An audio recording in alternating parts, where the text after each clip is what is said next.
મહારાષ્ટ્ર વિધાનસભા ચૂંટણી 2024 માટે મતદાન 20 નવેમ્બર 2024ના રોજ એટલે કે આવતા બુધવારે યોજાશે। 2 દિવસ પછી મહારાષ્ટ્રના લોકો આગામી 5 વર્ષના ભવિષ્ય માટે મતદાન કરશે। નેતાઓ, અભિનેતાઓ અને રાજનેતાઓ તેમની સંપૂર્ણ તાકાતનો ઉપયોગ કરી રહ્યા છે।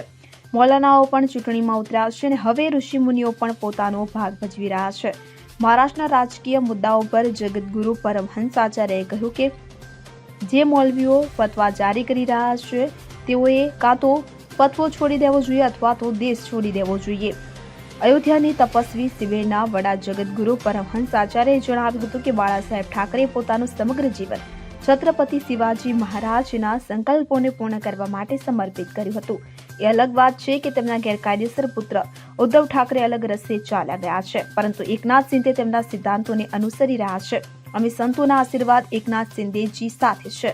गुरुजी, जिस तरीके से महाराष्ट्र में फतवा जारी हो रहा है सज्जाद नुमानी जैसे लोगों का, क्या उसको जवाब देंगे? और वो लोग कह रहे हैं कि अगर जो लोग इस तरीके से वोट नहीं करेंगे उनका सामाजिक बहिष्कार किया जाएगा।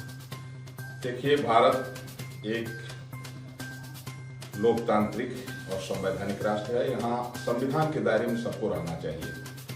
अभी तक तमाम तरह के जिहाद चल रहे थे कि लैंड जिहाद है, लव जिहाद है, चिकित्सा जिहाद है, फिल्म जिहाद है, थूक जिहाद भी शुरू हो गया था, अब वोट जिहाद भी शुरू हो गया है। जो लोग इस तरह का काम कर रहे हैं और प्रेशर बना करके, दबाव बना करके और वो चाहते हैं कि लोगों का वोट लें, ऐसे लोगों को एक सुझाव है, एक संदेश भी है और एक चेतावनी भी है कि हम संविधान के दायरे में हैं, आप भी संविधान के दायरे में रहें।